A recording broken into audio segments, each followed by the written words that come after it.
Bonjour à tous et bienvenue dans cette nouvelle vidéo. Oui, vous avez bien lu le titre. On va aujourd'hui tester 5, 6, 7 objets made in AliExpress. Pour la plupart à moins de 5 euros, spécialement conçus pour le vélo, avec normalement des petites trouvailles qui peuvent être très intéressantes, mais aussi peut-être des déceptions. Le but, c'est de venir tester si les promesses entre l'objet qui est présenté et celui que l'on reçoit, eh bien, elle est respectée. On va donc partir sur des domaines des outils, des choses vraiment pour pouvoir utiliser sur le vélo, pour pouvoir l'entretenir, pour pouvoir le stocker. Bref, voilà, trêve de blabla, on commence cette vidéo, c'est parti. Donc vous savez quoi, on va se la jouer gros youtubeur comme si c'était un collier mystère, sauf que je sais exactement ce qu'il y a à l'intérieur. Et on va commencer par un premier produit qui est un bidon. Oui, j'ai acheté des bidons sur AliExpress. Alors vous allez me dire, c'est du consommable, ça coûte pas cher. Pourquoi acheter des bidons sur AliExpress? Parce que les deux bidons sur AliExpress, attendez, parce que oui, j'en ai deux, 5 euros les deux. Je peux vous dire qu'à ce prix-là, c'est quand même plutôt pas mal. Et en plus de ça, on a double volume, 620 ml, 750 ml, des produits qui sont, je trouve, plutôt quali. Et ce que j'aime beaucoup avec ces bouteilles en particulier, c'est son plastique qui est vraiment très agréable, très souple. Et pareil pour le plastique de la tétine qui est aussi vraiment assez mou, assez agréable et qui va vous offrir un bon débit. Et le petit plus, c'est que par rapport à d'autres bidons qui nous viennent de je ne sais où, de marques qui sentent mais une odeur horrible quand elles sont neuves, et bien là c'est neuf et franchement ça sent quasiment rien. On peut venir aussi y rajouter une petite protection sur le dessus qui va vous permettre d'éviter à ce qu'il y ait de la saleté qui vienne se mettre à l'endroit où vous allez boire. Donc ça c'est pour les plus graveleux et vététistes d'entre vous. Moi c'est le genre de truc que je mets jamais, mais c'est livré avec. Bon alors ce petit bidon AliExpress, quoi en penser? Franchement pour le prix c'est franchement pas mal. La texture est vraiment bonne, ce qui permet vraiment d'appuyer sur le bidon et d'avoir un très bon débit de boisson, de boisson, pas de poisson. La qualité de la tétine, j'adore aussi, c'est assez mou, c'est vraiment agréable. À ce niveau-là, pas de souci. Par contre, le seul petit couac que j'ai eu, c'est quand vous allez utiliser des routes vraiment bien sales, bien trouées. Le bidon a tendance à remonter dans le porte-bidon, du moins dans mon porte-bidon, et limite à se faire la malle. C'est peut-être le revers de médaille de cette texture un petit peu molle et pas très accrocheuse. Voilà, mais sinon franchement c'est validé. Allez, après les bidons, place au prochain objet. Je glisse la main et je prends un petit sachet. Le mystère est complet et je sais exactement ce qu'il y a dedans. C'est une paire, enfin 2 paires exactement, et ça coûte vraiment pas cher, seulement quelques euros. Je vous les affiche le prix ici. Et sur le papier, c'était quelque chose de vraiment très intéressant. C'était des bloqueurs de valves. Allez, on se retrouve avec une valve en métal dans sa roue carbone, un schéma très classique. Et qu'est-ce que ça donne quand vous faites ça? Ah bah ça fait du bruit, ça bouge dans tous les sens, ça vibre, c'est vraiment pas agréable. Donc ces petits embouts que j'ai dans les mains juste ici, là, eh bien, ils vont permettre, en juste les glissant comme ceci, donc vous les glissez à fond, hop, dans ce sens-là, ensuite vous leur faire un quart de tour, comme ça les petites pattes vont venir s'écraser contre la jante, et là, ça ne bouge plus de haut en bas, donc ça élimine les bruits intempestifs de haut en bas. Mais moi, ce que j'ai constaté en les utilisant, c'est qu'il existe encore des bruits intempestifs de gauche à droite. Parce que le trou reste quand même plus large et votre valve n'est pas bloquée de gauche à droite. Donc quand vous allez vraiment être sur des routes bien abîmées, avec de la secousse et tout, vous allez encore avoir des bruits intempestifs. Donc ça ne règle pas tous les problèmes. Ça en règle déjà 50%. Voilà, ça c'est un petit autocollant qui sont vendus avec les chambres à air TPU. Et ça le bloque un peu moins de haut en bas, mais ça fait déjà très bien le job, mais ça les bloque surtout très bien de gauche à droite et dans tous les sens. Bref, ça ne fait plus aucun bruit. Clairement, ok, ça coûte que 2,99 € les 4, mais c'est pas du tout validé. Je vous déconseille d'acheter ça. Prochain objet, et on va rester chez Ride Now avec un démonte-pneu de la marque Ride Now. Et ce démonte-pneu, il a une vocation, c'est de venir démonter un pneu avec une seule main. C'est fini d'utiliser 2 démonte-pneus pour pouvoir venir monter et démonter un pneu. Un seul suffit et le voilà. c'est un objet qui va avoir double utilité. D'un côté, un côté pour venir le démonter et d'un autre côté, une sorte de crochet pour venir remettre le pneu dans la jante. J'ai déjà testé l'outil et il n'a qu'un seul problème, c'est sa dureté du plastique. C'est pas du tout tendre, c'est hyper dur, c'est hyper rugueux et si vous l'utilisez mal, vous risquez d'endommager les flancs de la jante en les rayant. Alors ça ne va pas être des dommages qui vont être graves, mais vous allez quand même venir rayer votre jante. Oui, oui, je vais remettre le pneu sur la jante.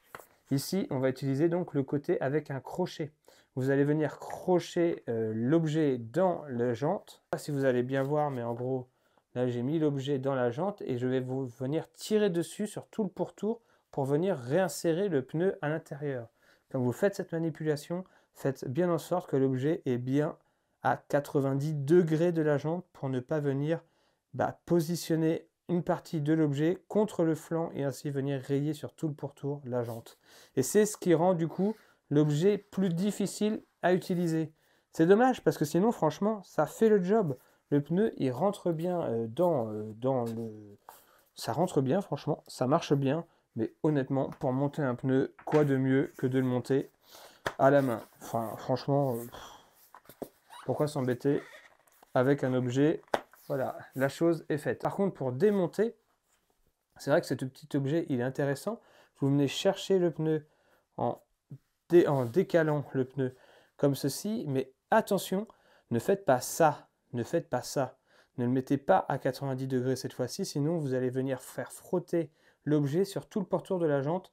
Là, il faut le faire tenir debout, comme ceci. Et ensuite, une fois que vous avez fait ça, vous venez pousser l'objet sur tout le pourtour et ça ne marche pas du tout parce que pour venir faire fonctionner cet objet, il faut vraiment le mettre à 90 degrés comme ça pour faire sortir le pneu. Et comme je le disais tout à l'heure, vous allez venir rayer la jante. Donc, c'est un objet qui sur le papier fonctionne très bien, mais a un gros défaut, c'est qu'il abîme les jantes. Donc pour moi, personnellement, au prix d'une paire de jantes, je déconseille l'achat de cet objet right now. Prochain objet, et cette fois-ci, je sens que ça va être un bon objet, ça va être un kit de remplissage de produits tubeless. Je ne sais pas vous, mais moi, le tubeless, ça reste quelque chose qui est un peu spartiate, dans le sens où ça fonctionne, mais la gestion du préventif, elle est vraiment galère. On a alors ces systèmes de pouvoir soit mettre le préventif avant de faire monter le pneu, du coup ça en fout partout quand vous venez claquer le pneu, quand vous venez mettre la dernière tringle, le produit il peut sortir de partout, c'est vraiment la galère. Ou alors de venir injecter via la valve Presta votre fameux préventif. Mais là, il faut encore avoir la bonne seringue qui va vraiment venir se mettre pile poil dans le trou. Sinon, vous allez devoir à peu près viser le trou et vous en foutez encore une fois partout. Alors moi, j'ai connu ça et j'en ai eu marre. Donc j'ai acheté un kit complet de remplissage de produits tubeless de préventif sur AliExpress. Et c'est composé de façon assez intelligente d'une seringue. Hop, une petite seringue d'une capacité de 60 ml. Alors comment je sais que cette capacité est de 60 ml? Parce que c'est pas cher. Oui, parce que c'est pas cher. Pourquoi? Parce que vous devez vous-même mettre le sticker sur la seringue pour connaître le volume. Et oui, on ne peut pas tout avoir. Mais ce qui est intéressant avec ce kit, c'est le tuyau qui est fourni avec. Le tuyau, il est vraiment pratique parce qu'il va venir se visser d'un côté, hop, de la seringue, donc vraiment très étanche avec un petit joint. Et vous allez avoir un système de robinet qui va permettre de fermer ou d'ouvrir l'arrivée du produit. Ça permet d'éviter de s'en mettre partout. Et surtout, ce tuyau là, ce bout de tuyau, il est pile poil de la taille d'une valve Presta. Et ça, c'est vraiment cool. Pile poil se mettre à l'intérieur. Et là, aucun risque d'en mettre partout. Ça va forcément injecter le produit de la bonne façon. Et je peux vous dire que ça, c'est vraiment cool. Donc ce petit kit pour venir remplir de préventif vos pneus tubeless, je le valide à 100%. Et c'est celui que je vais utiliser à coup sûr, le temps que me fera la qualité des plastiques. Car oui, ça reste pas cher, ça reste du plastique un peu cheap. Mais si vous le nettoyez bien après chaque utilisation, ça devrait normalement tenir quelques remplissages de tubeless pour seulement quelques euros. La méga déception à venir. J'avais acheté une paire de démonte-pneus qui était normalement adaptée à pouvoir monter vos pneus lorsque vous utilisez des chambres TPU. Car les chambres TPU, comme on l'a vu dans ma dernière vidéo qui a cartonné d'ailleurs, je vous invite à aller la voir, si vous ne l'avez pas vu, eh ben, ça demande quand même de la vigilance au moment du montage, de ne pas venir les pincer pour venir les abîmer. Et donc, bah, normalement, cette paire de Prying Tire Bar permettait d'avoir un ressenti un peu plus doux et surtout moins de risque de venir coincer votre chambre à air. Écoutez, je les ai reçus, j'ai été hyper déçu dès que je les ai eus dans les mains. Sur les images qui sont disponibles sur le site AliExpress, on a l'impression que l'on va recevoir une paire de démonte-pneus hyper soft, hyper smooth, en étant dur, mais à la fois agréable au toucher. Je ne sais pas comment vous expliquer ça, mais vraiment, je m'attendais à avoir quelque chose de vraiment très agréable dans les mains et qui va venir pas du tout abîmer votre jambe, pas du tout abîmer votre chambre à air. Et en fait, on reçoit deux bouts de plastique qui sont vraiment cheap. Tu sens que si tu appuies sur les petits morceaux qui dépassent, ça va venir péter. Et même le démonte-pneu en lui-même, honnêtement, j'ai même pas réussi à démonter un pneu avec. C'est pour vous dire, c'est la galère. Je croche un premier démonte-pneu, ok. J'essaie de crocher un deuxième et je galère. Oh, je galère, mais comme pas possible en fait. Franchement, c'est loin d'être. Et là, j'essaie de tirer dessus quoi pour venir. Mais franchement, c'est de la crotte. Non, mais je vais être honnête avec vous. Ça coûte pas cher, mais là, c'est de la crotte. C'est des monte-pneus là. Et en plus, je suis sûr que ça vient abîmer. Bon, ça s'est éjecté. Je suis sûr que ça vient en plus abîmer ma jambe de venir comme ça frotter dessus. Donc franchement, j'ai pas réussi. Pas du tout convaincu. Je trouve que le plastique, il est vraiment cheap. Je suis sûr qu'à un moment, ça va péter. Et ça va péter vraiment salement. Vu la qualité du plastique, ça va vraiment casser en morceaux qui vont être un peu dangereux. Moi, l'outil que j'utilise le plus pour démonter mes pneus, et depuis un petit moment, c'est l'outil Crank Browser, avec la petite poignée là, et qui permet comme ça d'installer et démonter ses pneus. J'utilise un autre démonte-pneus imprimé en impression 3D, comme ceci, que j'avais eu je ne sais d'où, qui sont hyper costauds, hyper smooth, hyper agréables dans les mains. Je démonte d'un côté, je prends un deuxième côté, et après je viens tirer, et ça marche vraiment tout seul. Et ça, le petit objet Crank Browser, ça marche vraiment bien. Ça. Non, ce n'est pas un pistolet. Non, ce n'est pas un sèche-cheveux, quoique on pourra l'utiliser pour ça. Oui, c'est une petite soufflette électrique qui va avoir un niveau de réglage. Vous allez pouvoir régler plus ou moins fort. Et là, vous allez me dire, mais à quoi ça te sert sur le vélo? À gonfler tes pneus? Non, pas du tout. Ça ne sert pas à gonfler les pneus. Bah alors, à quoi ça te sert? Ça me sert à souffler le vélo une fois que je l'ai nettoyé. Car oui, vous ne le savez peut-être pas, mais lorsque vous nettoyez votre vélo, il est important de venir le sécher. Alors, soit vous avez un gros souffleur à fleurs, par exemple, et vous venez un petit peu le passer partout, soit vous avez un compresseur à portée de vos mains, et tant mieux pour vous, soit vous n'avez rien, et vous étiez comme moi, un peu embêté, ne serait-ce que pour venir regraisser la chaîne, rehuiler la chaîne une fois que vous l'avez nettoyée, bah vous deviez attendre que l'eau s'égoutte, s'évapore avec le soleil par exemple ou autre. Ça fait des marques sur le vélo, et bah avec ça, fini, vous pourrez facilement souffler les particules d'eau qui restent dans les roulements et sur la chaîne pour venir terminer le lavage de votre vélo. Et je peux vous dire que c'est ultra efficace. Je vous ai fait quelques séquences très rapides pour vous montrer à quel point c'était hyper efficace. Mis à 100% en termes d'intensité, vous pourrez vraiment venir chasser l'humidité des roulements, de la chaîne, sécher votre selle plus rapidement, votre guidon, votre guidoline, bref, n'importe quoi sur votre vélo sera beaucoup plus rapidement sec et vous pourrez plus rapidement lubrifier à nouveau votre chaîne par exemple au lieu d'attendre qu'elle soit totalement sèche. Vous aurez chassé toute l'humidité de la chaîne, donc vous pourrez relubrifier juste derrière. Presque un must-have à avoir dans sa panoplie maintenant, tellement les prix sont bas et l'utilité est plus. Donc cet objet, il est plus que validé, je vous le recommande. C'est vraiment tout bête, et ça se voit que ça a été imprimé en 3D, dans une imprimante 3D basique. Ils ont rajouté un petit système électronique et ça souffle de l'air, mais à une vitesse, mais c'est fou. La vitesse, elle est folle. Bref, c'est plus que validé pour seulement 28 € et je suis sûr que c'est possible de trouver des un peu moins chers aussi efficaces en cherchant sur le site. Nouvelle tenue, nouveau jour. Oui, j'avais pas reçu les derniers objets AliExpress que j'avais reçus, Car oui, quand on commande sur AliExpress, on a beau tout commander le même jour, on ne reçoit pas tout toujours dans le même colis. Et je voulais à tout prix vous parler de ça, et là vous allez me dire, mais qu'est-ce que c'est que ça? Bon, ceux qui connaissent AliExpress, ils ont déjà dû voir le passer cet objet, même sur Instagram, etc. C'est le genre de pub que l'on a souvent quand on aime le vélo. C'est un support qui va permettre de faire tenir votre vélo debout dans votre maison par exemple, et le tout de façon plutôt esthétique, car il est fait en bois, en contreplaqué collé, vous voyez. Donc c'est plutôt solide, ça pèse son petit poids, c'est pas si lourd que ça, mais surtout je trouve esthétique, pour pouvoir éviter de venir coller contre le mur votre vélo, car c'est la pire des choses à faire, hein.